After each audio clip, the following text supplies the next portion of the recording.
Hey church, as you gather tonight in homes, I hope it's a great night as you fellowship together and pray for each other and encourage each other. You're going to be talking about Acts chapter 17 and Paul's speech in Athens.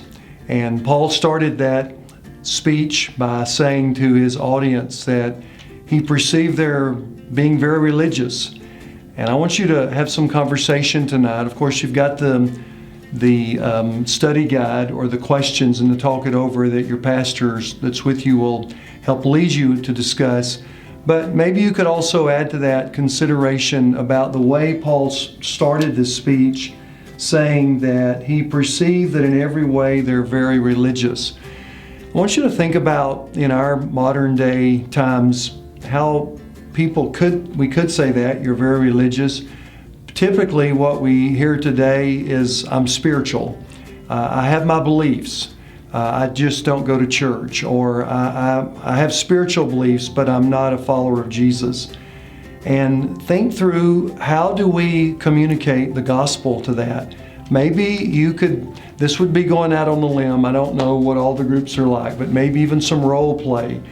Maybe how this would work if you had a dialogue with someone who says, well, I'm spiritual, but I don't follow Jesus. I was struck by one of the quotes that I used this morning about the nuns, the N-O-N-E-S. And just to reiterate this, the 50-year span and how 50 years ago, only 5% of the population would have checked in a box, I'm nothing. But today, just 50 years since the time, almost half of adults under age 40 would say, I have no religious identification. And one of the questions is, how is that good news? I personally think it's good news.